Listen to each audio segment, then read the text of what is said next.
ಪ್ರಸಕ್ತ ದಿನಮಾನದಲ್ಲಿ ಜನರು ಕುಡಿಯುವ ನೀರನ್ನ ಅತಿಯಾಗಿ ಬಳಕೆ ಮತ್ತು ಅಸ್ವಚ್ಛತೆಗೊಳಿಸುವ ನಿಟ್ಟಿನಲ್ಲಿ ಮುಂದಾಗಿದ್ದಾರೆ. ಈ ಬೆಳವಣಿಗೆ ಮುಂದಿನ ದಿನದಲ್ಲಿ ಕುಡಿಯುವ ನೀರಿಗಾಗಿ ಹೋರಾಟ ನಡೆಸಬೇಕಾದ ಪರಿಸ್ಥಿತಿ ಬರುವ ಹಿನ್ನೆಲೆಯಲ್ಲಿ ಸಾರ್ವಜನಿಕರು ನೀರಿನ ಮಹತ್ವ ಅರಿತು ನೀರನ್ನ ಮಿತ ಬಳಕೆ ಮಾಡಬೇಕೆಂದು ಪುರಸಭಾಧ್ಯಕ್ಷೆ ತೀರ್ಥಕುಮಾರಿ ವೆಂಕಟೇಶ್ ಹೇಳಿದರು. ಪಟ್ಟಣದ ಐತಿಹಾಸಿಕ ವಿಷ್ಣು ಕಲ್ಯಾಣಿ ಸಮೀಪದಲ್ಲಿ ಪುರಸಭೆ ಹಾಗೂ ಹಸಿರು ಭೂಮಿ ಪ್ರತಿಷ್ಠಾಪ ಇಫ್ರ ಸಂಯುಕ್ತಾಶ್ರಯದಲ್ಲಿ ಹಮ್ಮಿಕೊಂಡ ಸ್ವಚ್ಛ ತೀರ್ಥ ಅಭಿಯಾನ ಕಾರ್ಯಕ್ರಮಕ್ಕೆ ಚಾಲನೆ ನೀಡಿದ ಬಳಿಕ ಸುದ್ದಿಗಾರರೊಂದಿಗೆ ಮಾತನಾಡಿದ ಅವರು, ಸಾವಿರಾರು ವರ್ಷಗಳಿಂದ ಆಳಿದ ರಾಜ ಮಹಾರಾಜರು ನೀರಿನ ಮಹತ್ವವನ್ನ ಅರಿತು ಪ್ರತಿ ಹಳ್ಳಿಯಲ್ಲಿ ಕೆರೆ ಕಟ್ಟೆಗಳನ್ನ ಕಟ್ಟಿದ್ದಾರೆ. ಹಾಗೆಯೇ ಜನರ ಅನುಕೂಲಕ್ಕೆ ಬಾವಿಗಳನ್ನ ತೆಗೆಸಿ ಜನೋಪಯೋಗಿ ಕೆಲಸ ಮಾಡಿದ್ದಾರೆ. ಆದರೆ ಇತ್ತೀಚಿನ ದಿನದಲ್ಲಿ ಆಧುನಿಕತೆಯ ಮತ್ತು ನಾಗರಿಕತೆ ಎಂಬ ನೆಪವನ್ನ ಹೇಳಿಕೊಂಡು ಕೆರೆಕಟ್ಟೆಗಳನ್ನ ಒತ್ತುವರಿ ನಡೆಸುತ್ತಾ ಅಭಿವೃದ್ಧಿ ಹೆಸರಿನಲ್ಲಿ ಕೆರೆಗಳನ್ನ ಮುಚ್ಚುವ ಕೆಲಸ ನಡೆಯುತ್ತಿದೆ. ಈ ಬೆಳವಣಿಗೆ ನಿಜಕ್ಕೂ ಶೋಚನೀಯವೆಂದ ಅವರು ಉದಾಹರಣೆಗೆ ಬೇಲೂರಿನ ದೇಗುಲದ ಸುತ್ತಿನ ಕಂದಕ ಅಂತರ್ಜಲವನ್ನ ಹೆಚ್ಚಿಸುವ ನಿಟ್ಟಿನಲ್ಲಿ ತನ್ನದೇ ಆದ ಪಾತ್ರ ವಹಿಸಿದ ಕಂದಕಕ್ಕೆ ಸಾರ್ವಜನಿಕರು ಪ್ಲಾಸ್ಟಿಕ್ ಕಸ ಮತ್ತು ಕಟ್ಟಡದ ಅನುಪಯುಕ್ತ ವಸ್ತುಗಳನ್ನ ಹಾಕಿ ನೀರನ್ನ ಕಲುಷಿತಗೊಳಿಸುತ್ತಿದ್ದಾರೆ. ಮುಂದಿನ ದಿನದಲ್ಲಿ ಸಂಬಂಧಪಟ್ಟವರು ಬೆಂಬಲವನ್ನ ನೀಡಿದ್ರೆ ಇಂತಹ ಐತಿಹಾಸಿಕ ಕಂದಕವನ್ನ ಉಳಿಸುವ ಪ್ರಯತ್ನಕ್ಕೆ ಪುರಸಭೆ ಮುಂದಾಗುತ್ತದೆ. ಇಂದು ಸರ್ಕಾರ ಸುತ್ತೋಲೆಯದಂತೆ ಸ್ವಚ್ಛ ತೀರ್ಥ ಅಭಿಯಾನ ಹಮ್ಮಿಕೊಂಡಿದೆ ಎಂದರು.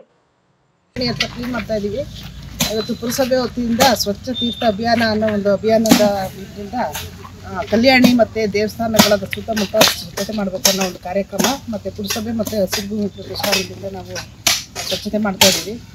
ಕಳೆದ 15 ದಿವಸದಿಂದ ಇಲ್ಲಿ ಕ್ಲೀನ್ ಮಾಡೋಗಿದ್ರು ನಮ್ಮ ಪೌರ ಕಾರ್ಮಿಕರು.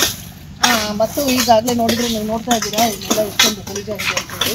ಇಲ್ಲಿ ಬಂದಂತಹ ಭಕ್ತಾದಿಗಳು ಪ್ಲಾಸ್ಟಿಕ್ ಇರ್ಬೋದು, ಏನಿಲ್ಲಿ ಪೂಜೆ ಮಾಡಿ ಮಂಡೆ ತೆಗೆಸುವಂತಹ ಒಂದು ವ್ಯವಸ್ಥೆನೂ ಇಲ್ಲಿದೆ. ಚೆನ್ನಕೇಶ್ವರ ಮಂಡೆ ತೆಗಿತಾರೆ.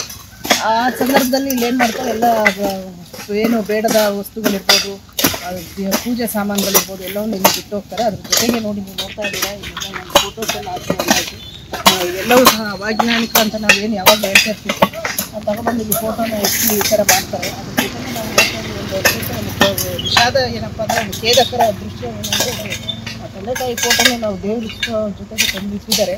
ಇವತ್ತು ಮಕ್ಕಳ ಕೆಲಸಗಳನ್ನು ಮಾಡ್ತಾ ಇದ್ದಾರೆ, ಅದು ಸಹ ಒಂದು ಬೇಜಾರು. ಜೊತೆಗೆ ಏನಪ್ಪ ಅಂದರೆ ಕಲ್ಯಾಣಿಗಳನ್ನು ಯಾಕೆ ಮಾಡ್ತಾರೆ ಅಂದರೆ ಹಿಂದಿನ ಕಾಲದಲ್ಲಿ ರಾಜ ಮಹಾರಾಜರ ಕಾಲದಿಂದಲೂ ಕಲ್ಯಾಣಿಗಳನ್ನು, ಕೆರೆಗಳನ್ನು, ಕಟ್ಟೆಗಳನ್ನು ಕಟ್ತಾ ಇದ್ರು.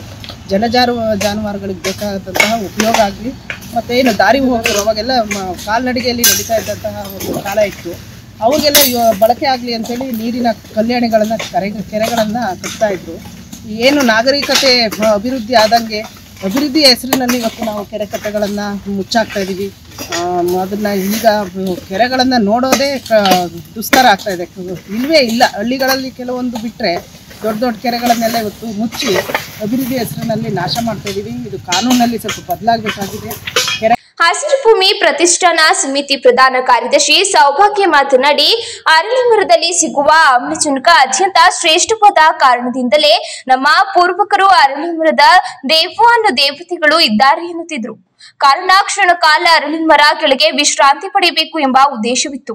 ಆದರೆ ಇತ್ತೀಚಿನ ದಿನದಲ್ಲಿ ಬಹುತೇಕರು ತಮ್ಮ ಮನೆಯಲ್ಲಿ ಹಳೆಯ ದೇವರ ಫೋಟೋಗಳನ್ನ ತಂದಿಟ್ಟುತ್ತಿರುವುದು ನೋವಿನ ವಿಷಯವಾಗಿದೆ. ಪ್ಲಾಸ್ಟಿಕ್ ಮತ್ತು ನಿರುಪಯುಕ್ತ ವಸ್ತುಗಳನ್ನ ಬೇಕಾಬಿಟ್ಟಿ ವಿಲೇವಾರಿ ಮಾಡುತ್ತಿದ್ದಾರೆ.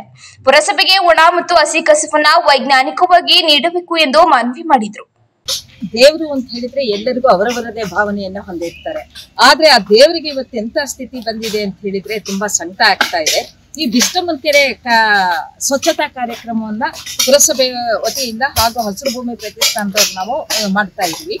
ಇದರ ಜೊತೆ ಈಗ ತನಕ ಈಗಾಗಲೇ ಪುರಸಭೆ ಅಧ್ಯಕ್ಷ ಹೇಳಿದ ಹಾಗೆ ಕೆರೆ ಕಲ್ಯಾಣಿಗಳನ್ನ ನಾವು ಸ್ವಚ್ಛವಾಗಿ ಇಟ್ಕೋಬೇಕು ಮತ್ತೆ ನೀರಿನ ಆಕರಗಳನ್ನ ಉಳಿಸ್ಬೇಕಾಗಿದೆ. ಇವತ್ತು ನೀರಿನ ಆಕರಗಳು ತುಂಬಾ ಕಡಿಮೆ ಆಗ್ತಾ ಇರುವಂತ ಸಂದರ್ಭದಲ್ಲಿ ಅದನ್ನು ಉಳಿಸ್ಕೋಬೇಕಾಗಿರೋದು ನಮ್ಮ ಜವಾಬ್ದಾರಿ. ಇಲ್ಲಿ ಒಂದು ಅರಳಿ ಮರ ಇದೆ. ಈ ಅರಳಿ ಮರ ಅನಾದಿ ಕಾಲದಿಂದ ತುಂಬಾ ಶ್ರೇಷ್ಠವಾದದ್ದು.